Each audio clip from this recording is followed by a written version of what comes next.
ordered the pizza with extra sausage. Oh, yeah. Hi, Quentin. I'm Julie. I'm the segment producer. Welcome back to the show. We're gonna be... Oh, my God. Is that Craig? Yep. Is he naked? Yep. Is there anyone else with him? No, he's solo. Where did you get that? Well, I asked Craig to send me a copy of his movie Saving Grace, but he obviously made a mistake. Yeah. Hey, Quentin, good to see you, man. Yes, it's great to be here, man. Yeah. How's it going, Julie? All right.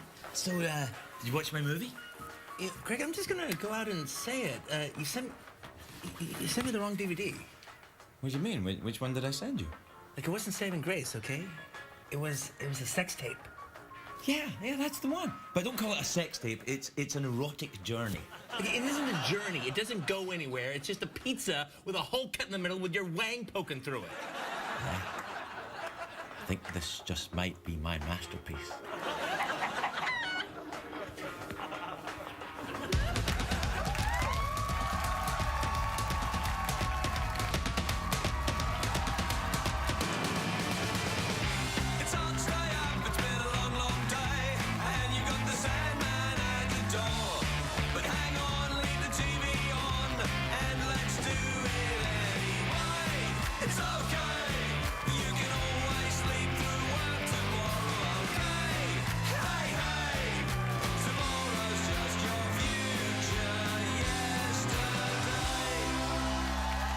Ladies and gentlemen, Ferguson.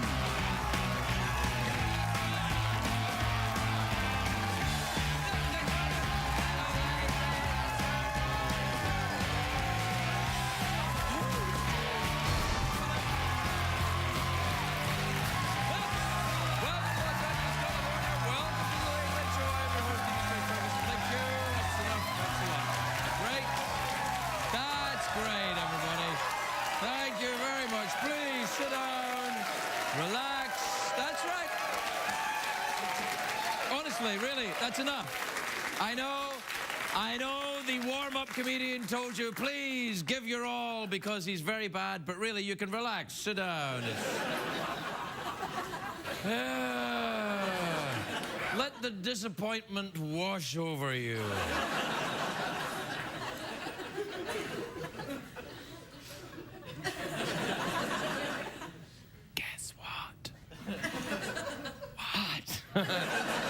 It's like one of them M. Night Shyamalan movies, isn't it? I always, when I watch the M. Night Shyamalan movies, I'm like, what are they saying? I can't understand. There's a lady in the water. What? There's a baby in the water? A lady in the water. It's a great day for America, everybody. Yes, it is.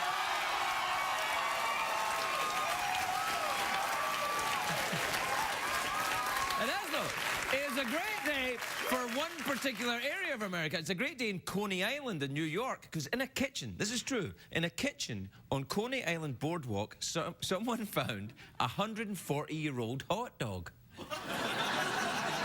That's really true. The only time I've seen a wiener that old is when I was in the CBS locker room with Andy Rooney. I have never seen anything like that. What? Ah! Now, that's enough. The US Mint have announced they're redesigning the penny. That's true. It's getting very late night around here, isn't it? What? I guess what kind of... How hot is it? I don't know. No, but they're redesigning the penny. The penny's going to have a Lincoln on the front. It's going to have Abraham Lincoln on the front and a shield on the back. And I'm thinking, Lincoln's probably thinking, oh, sure, now you give me a shield. But it's probably too soon to say that. Yeah. Bernie Madoff's daughter-in-law, Stephanie Madoff, is changing her name. She thinks the Madoff name is tainted with scandal. She wants a name with a less negative connotation. She's now been known as Stephanie Bin Laden.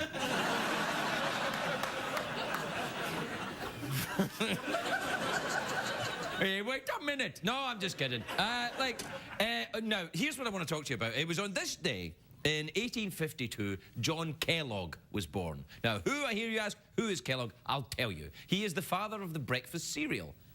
It's true. No, it is true. I know the warm-up comedian says if there's an awkward pause, just laugh into it. No.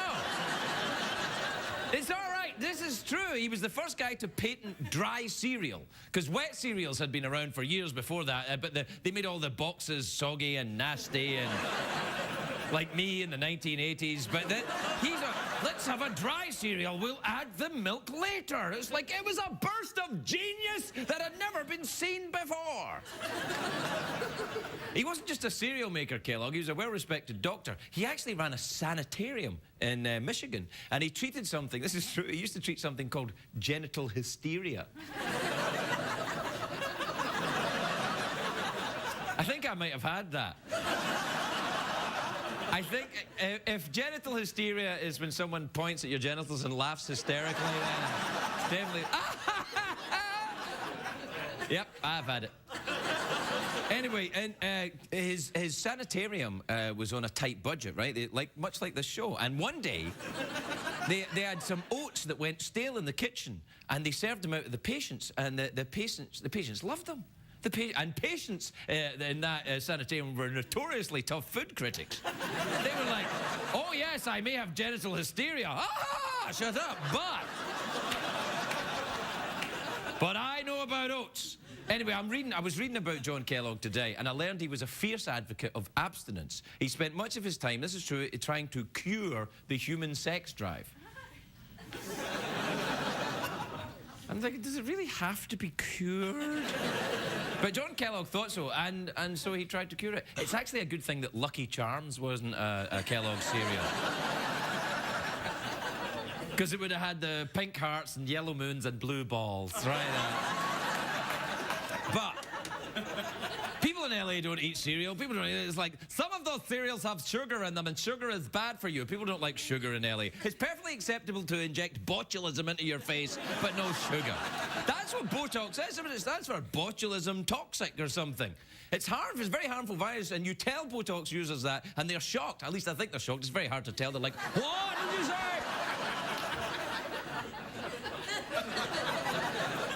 Cereal.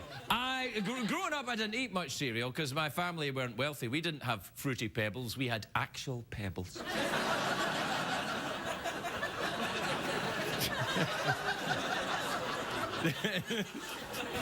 By the way, Fruity Pebbles is the nickname I gave my testicles. It's a joke. It's a joke. I call them grape nuts. Do you know what I can't understand about the cereals? When you get the cartoon characters on that Trix rabbit on the box, I'm thinking, what the hell has the rabbit got to do with the cereal? A bunny that's not allowed to eat anything? That's not a kid's character, that is a Playboy model. And then they get the Frankenberry has Frankenstein's monster on it, and I'm thinking, Frankenstein's monster is made of sewn together body parts. Nothing says important part of a healthy breakfast is dismembered corpses.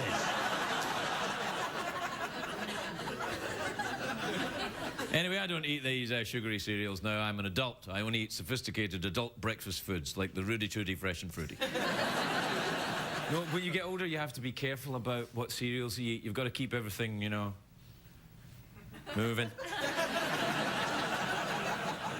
I don't want to be graphic, but you got to keep everything, you know, moving. Keep everything happy crappy. All right, we'll take a break. We'll be right back.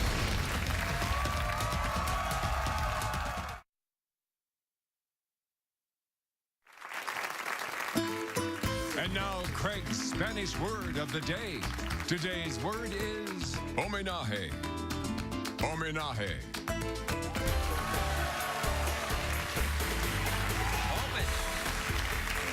Homenaje. Homenaje. I always try to make a sentence using the Spanish word of the day, but today I'm not doing that. It's my homenaje to the silent era of movies. I agree that was pretty lame, but how awesome is this? Yeah! Yeah! Yeah!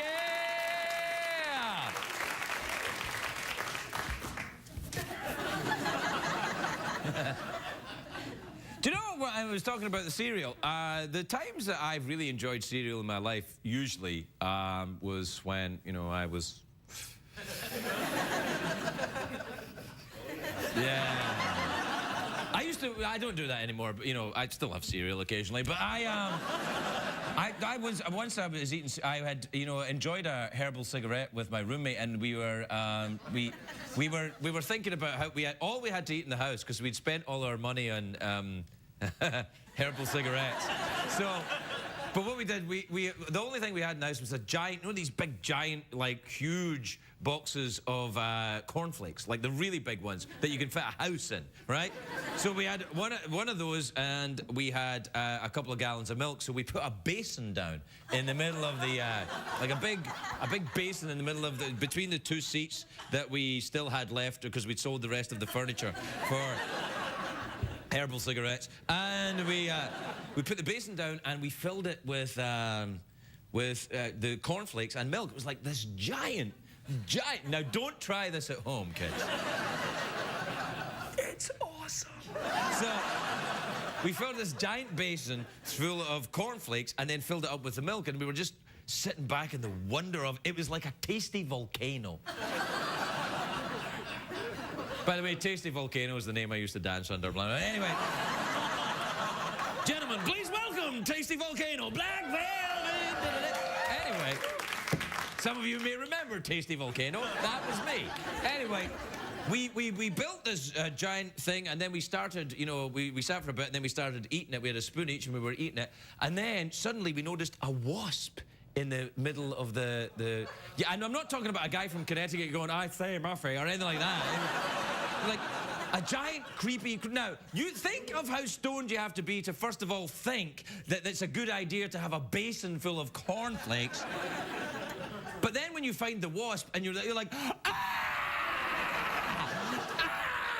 We ran out of the house, and we never went back.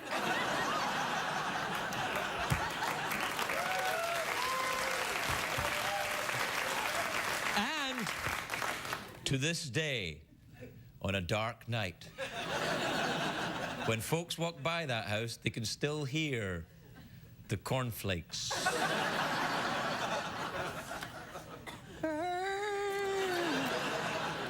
Cornflakes. Ooh, it's time for a commercial. I hope it's for a vacuum cleaner with the proper amount of suction. We'll be right back, everybody.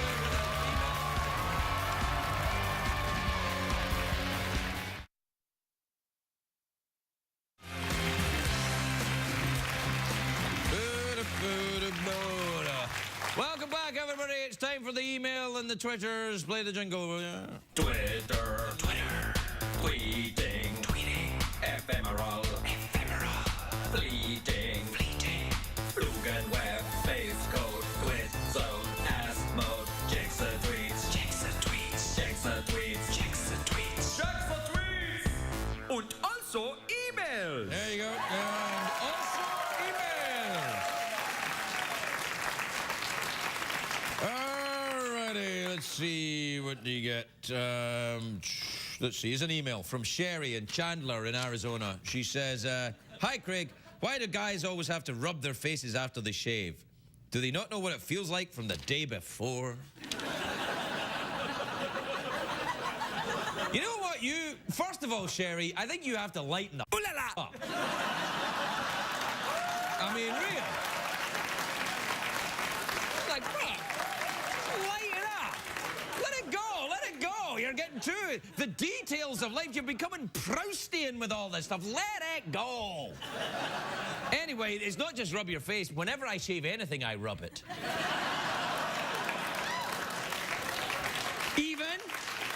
Even if it's not on my body.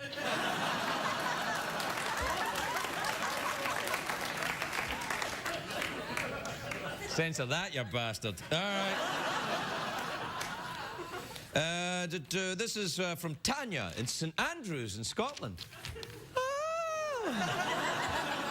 Tanya says, hi, Craig. I'm thinking about getting a tattoo to mark the end of my university life. Any ideas?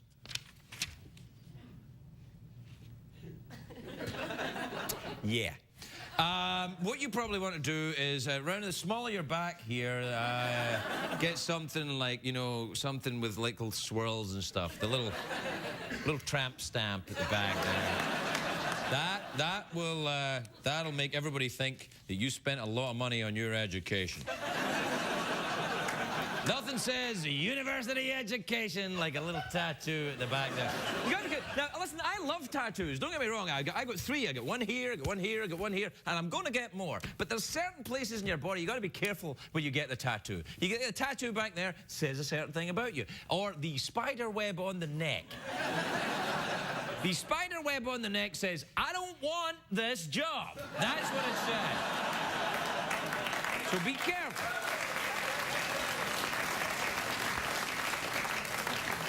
This is from, it's a tweetie from Sarah in Escabana in Michigan. She says, Craig, do you like going to the Upper Peninsula?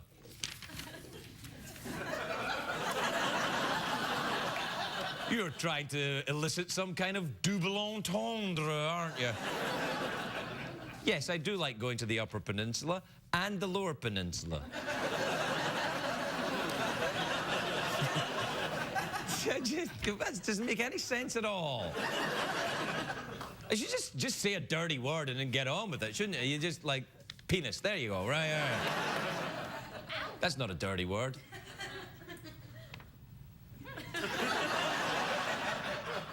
Tootsie Fruitsy. That's a dirty word. You're welcome, censors. Right, this is from Jackie in Norman, Oklahoma. By the way, Norman, Oklahoma is the name I used to dance under. Gentlemen, please welcome Norman, Oklahoma. Black Velvet. All right, she says, I'd really appreciate it if you don't have any more guests to help you answer the tweets. Okay, promise. Really? Not even my friend? I think his skull's getting a bit slack. His jaw, I mean. Mine is too. Maybe I'll have one friend to help me answer the emails. How about, this is an email. Well, why don't you read it out, Liza? All right, I will.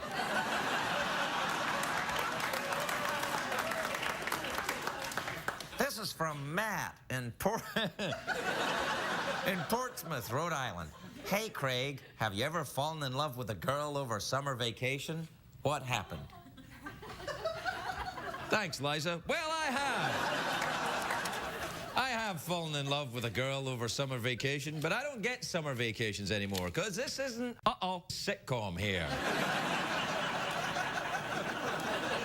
There's no such thing as summer vacation and late night, especially this show. This show, I'm like Cinderella, here every night. But let me tell you this. I don't really have time to tell you what happened, but, well... Oh, wait, that's right, we don't have a flashback. See, usually when there's a flashback on the show, I can do this. And I thought, well, if I just do this, we can flash back to my summer vacation. But, of course, there were no cameras there. Wouldn't it be awesome if you could just flash back to areas of your life and just, you know, look at them? That would be like having memories. Sometimes flashbacks come to me and I don't want them to come to me. We'll be right back, everybody. We'll be right back.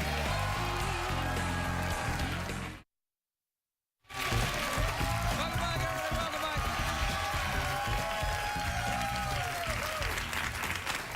Welcome back to the big dry cereal show where we're enjoying the idea of dry cereal. Nothing says Friday night like a big basin of cornflakes, 2 gallons of milk, and some marijuana.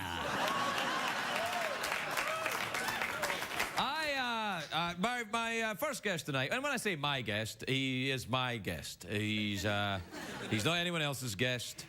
None of you bastards even know him, so stop kidding on that you do. I know him. Yeah, we hang out at Hollywood parties all the time. I walk up to him, he says, you have to go somewhere else. It's Anyway, he's a very talented writer and director. His movie Inglourious Bastards has been nominated for 1, 2, 3, 4, 5, 6, 7, 8 Academy Awards, including Best Screenplay and Best Director. Take a look at this clip. Sergeant Hugo Stiglitz. Lieutenant Aldo Rain. These are the bastards. Ever heard of us? We just want to say we're a big fan of your work. When it comes to killing Nazis, I think you show great talent. And I pride myself in having an eye for that kind of talent. Your status as a Nazi killer is still amateur. We all come here to see if you want to go pro. Please welcome Quentin Tarantino, everybody.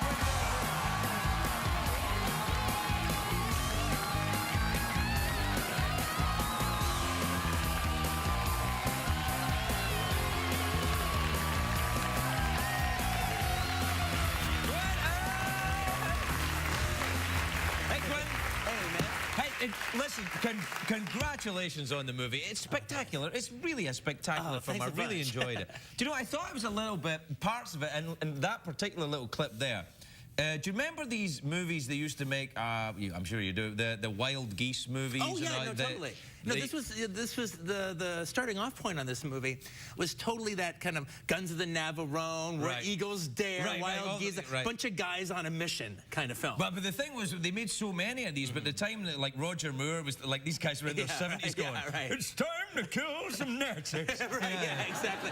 No, David Niven was still making those movies like in '81. I know. Right?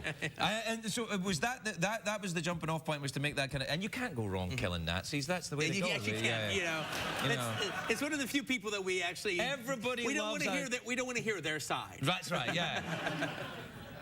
What there? Did I hear a weird noise coming in there? Was that one of those flashbacks that I don't want? You heard that too, Yeah, right? I heard that too, Yeah, yeah. that was weird, yeah. Well, welcome to, the show. Hey, what was the Spanish word again for The Spanish word. Homones? Homenage. No, that's the Italian word. Yeah, well, exactly. Homenage. Homenage. You speak Spanish? Well, from growing up in Los Angeles, I have a little bit. Yeah. All right, yeah. I can. When people say to me, "Do you speak Spanish?" Well, I always say "bano," and then they say that means bathroom. And then I say, "I'm sorry." You grew up in Los Angeles. Yes, I did. And you used to do the work in the video store next to the Comedy Magic Club. Yes, I did. Yeah, in Hermosa Beach, Manhattan Beach. Because Exactly. every time I'm talking to a stand-up comedian who's been around for any length of time, they go, "Oh yeah, I know Quentin. It's that dude that used to work in the store next to the Comedy Magic Club." Yeah, no, that was actually it was a funny time because I remember that was the time where you could literally. Like Jay Leno was there almost every week, and he's Tom still Dreesen there. was there almost every week. All those guys, it was. No, he's still performance here, I think. Yeah, So, no, Jake goes down there every Sunday night just to make sure Conan isn't on. Yeah, right. Yeah. Hey. She's probably cut that out. Leaving the cuss words and cut that out, all right? No, but that was actually one of the things that one of the things that was actually kind of funny about working at Video Archives. I did not know this would be the case, but it actually kind of trained me a little bit of what it was like to, what it would be like to be when I become famous. Right. Because inside of that beach community, Manhattan Beach, if you owned a video recorder, then you went into our store because we had just the coolest store in we had the coolest store in Southern California. It just Right. happened to be in Manhattan Beach. All right. And so if you lived in that community, you went in the video store, and we ran that place like a clubhouse, and Right. all the guys worked there. Maybe big basins full of cornflakes. You know what I'm saying? Exactly. Yeah. So the thing about it was, cut to like about a year, 2 years, whenever me and my buddies there would go into the movie theater, or go to a restaurant, like, hey, it's the guys from the video store. Like, hey, it's the guys from the video store. Look at the guys from the video store. And then I walk down the street, hey, Quentin, hey, Quentin, hey, Quentin. And does that still happen now? Well, it still happens now for different reasons. Yeah, Now, right, People don't say, it's the guy from the video store. No, he's not working there anymore. Don't embarrass him. Are you happy about being famous? this? Oh, God. Well, look, the answer is yes. If it had an off and on button, it would be like the greatest thing in the world. Have you ever been TMZ'd or anything like that? Have they ever, yeah, of course. They caught you drunk or anything like that? Actually, they've never caught me doing anything super bad, actually. Right. Yeah. But you do some... I had to think about it for a second. Yeah. No, I've done bad things. That's what I'm saying. I just haven't been caught yet. Yeah. Well, I think that sounds like a challenge, TMZ. Are you very careful about your private life? Are you very kind of guarded? Not, or are you even conscious of it? No, I mean, well, here's the thing about it. I mean, as far as like the way I live my life, right? I'm not guarded at all. Right. All right, as far as that's concerned. As far as like talking about like personal stuff in the out in public like this, it's like it's just embarrassing. Yes. You know, it's just embarrassing. That's why I do it in the monologue. No, I get it. It is.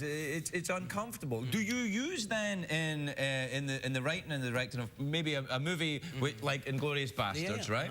Do you sometimes put people in that, even of course they're not Nazis or Nazi hunters, but you have personalities that you're dealing with in your life, and then you can perhaps murder them in effigy, sort of thing? Well, you know, I mean, murder them in effigy. I love that. I love that. That was a sentence that actually came on during the talk. I occasionally have one or two every night. That was a good one. That was a good one. No, well, you know, the thing, I don't do that, but you know what I do is. One of the reasons I like working in genre, all right, like I keep pointing at this like everyone else. Right. So it's the DVD. I've got the DVD.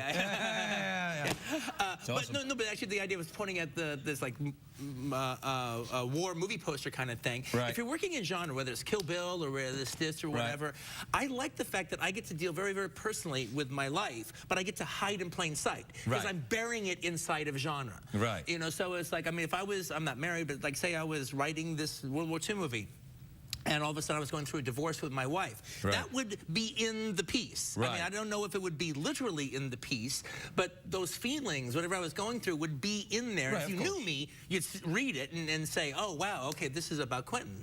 Do you ever watch a movie, because you famously love movies, right? Yeah. Do you ever watch a movie and try or recognize a subtext that perhaps wouldn't be available to someone who doesn't direct movies? Like if you watch it as a director, you think, I actually can see he's going through a divorce there, even although it's about a girl running through a field wearing a string or something.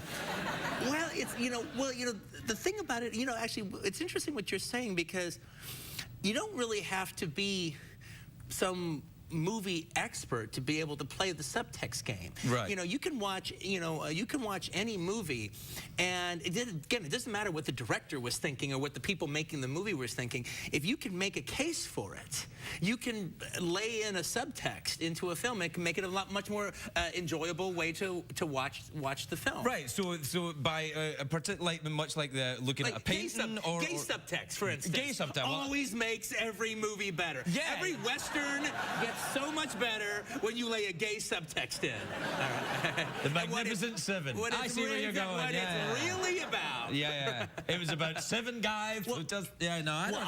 Oddly enough, I actually went to a screening.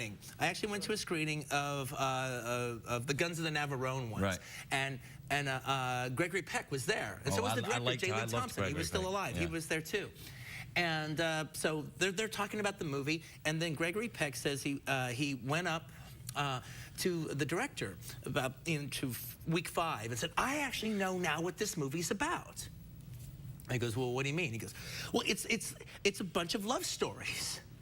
What do you mean? He goes, well, I was in love with Anthony Quinn, but then I broke his heart.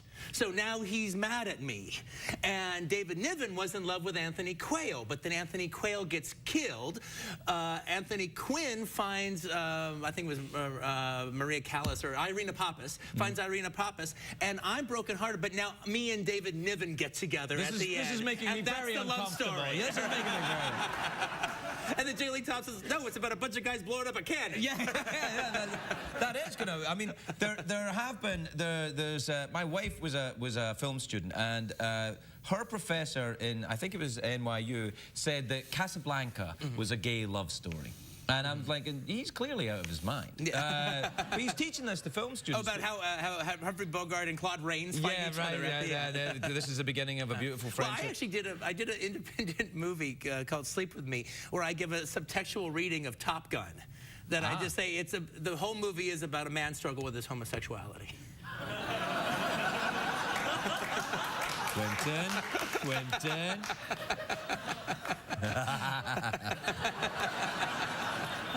All right, yeah. Now listen, you bought a cinema, didn't you? Yes, I did actually. Yeah. Because I drive past it on my way home, and because that cinema's been there for years. Yeah. And I noticed it starting to play good movies. I'm like, what the hell is going on?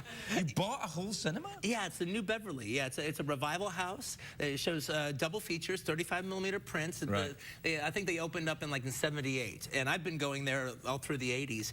And then they just kind of fell on some hard times and looked like it looked like it was gonna close. And being a Los Angeles resident, to me, that's one of the wonderful things about the city is we have still a one theater like this that still shows movies, still shows them in prints, not digital, and still shows cool old programming. So I bought it, and then as long as I've got money, their doors are open. That's great, man. That's great. That's really good. So. The New Beverly, it used to be very, very cheap to get into the New Beverly. Is it still cheap? Oh, yeah, it's still about like $5. Really? Yeah. So, like, if there was a screening of Inglourious Basterds there, that would be $5. Not now, like maybe in about 5 years, right? No. That's it might be 6. I can't remember, but it's around that. Oh, no, it's $6. Right, Yeah. It's like in fact, actually, I think you can get a little card and everything, and then you get 11 admissions. And then you get a latte. Exactly. Yeah. Actually, well, the card is very similar to what it was like working at a video store. Oh, that was the thing. You get a little thing. video card, all right? You get an X off, 11 rentals. That's lovely. God bless you, Quentin Tarantino. God bless you. We're out of time, but I thought you might like to. I've been doing this with some people, is ending areas of the show with an awkward pause. You're a director. Would you like to do an awkward pause? Oh, I love awkward pauses. All right. Well, off we go.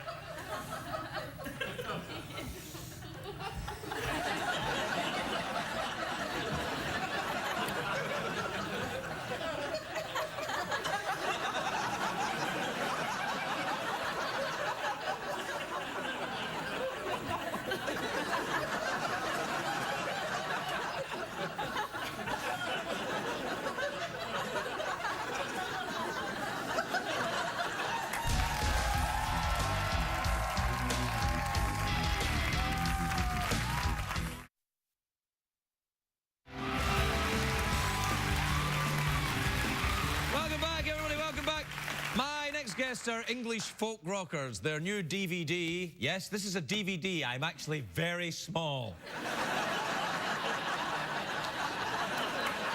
Their new album is called Sigh No More. They're here performing a track from that album that's called The Cave. Please welcome Mumford and Sons, everybody. Mumford.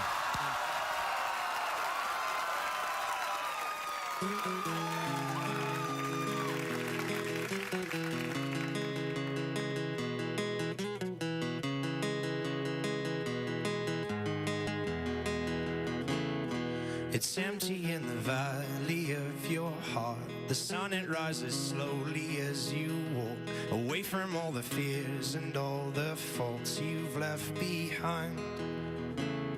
The harvest left no food for you to eat. You cannibal, you meat eater, you see.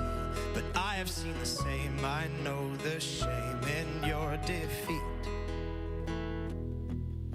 But I will hold on hope, and I won't let you choke on the noose around your neck. And I'll find strength in pain, and I will change my ways. I'll know my name as it's called again.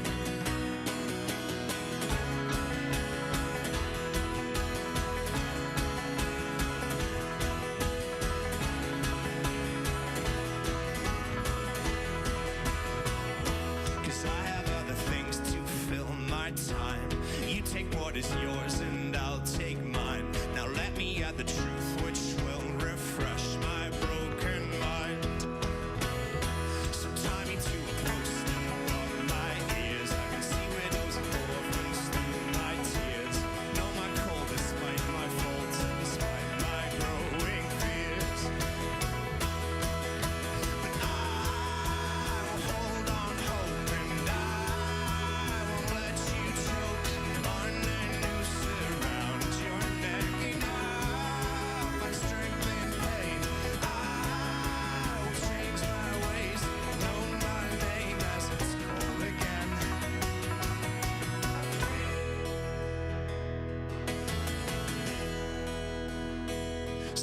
out of your cave, walking on your hands, and see the world hanging upside down. You can understand dependence when you know the maker's land. So make your sirens call and sing all you want. I will not hear what you have to say, 'cause I need freedom now. I need to know how to live my life as it's meant to be.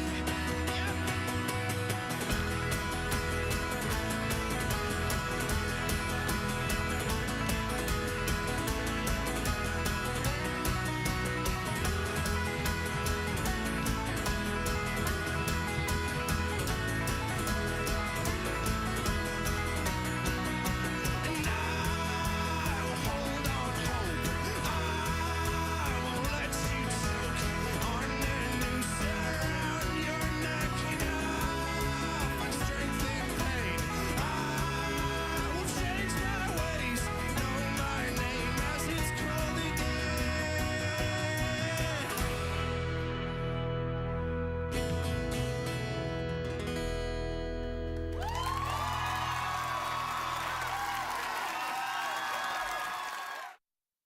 ¿Qué aprendimos en el programa, señor Craig? Estoy aburrido.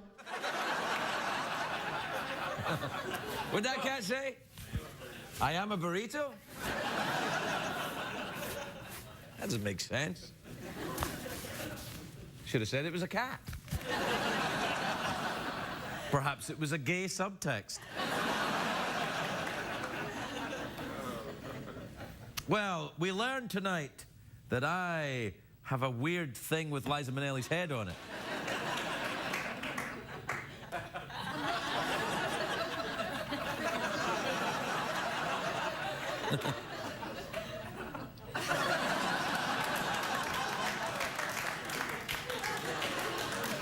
It's pretty good, isn't it? I mean, if you're sitting around the big basin of cornflakes tonight and you're watching this show, you're like freaked out right now, aren't you?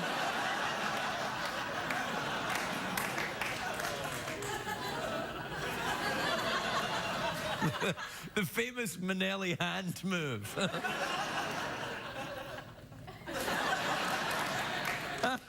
That makes me laugh. All right, what else did we learn? Oh, during the Twitter email segment, we learned that whenever I shave anything, I rub it afterwards.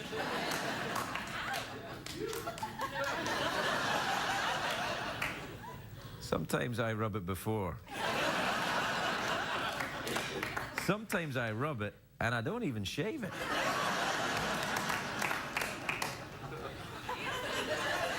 Sometimes I'll shave and rub. I would never, and sometimes I rub and don't shave, but I would never shave and not rub. You know what? I'm actually going to unlock the mystery of why guys rub their faces after they shave, to see if there's any hair left on. I know you think we're stupid, but we have our little ways. For example, a guy who has a big moustache won't rub his moustache. When he's shaving, he knows it's there.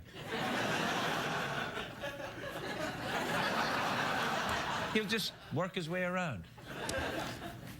Oh, we're out of time.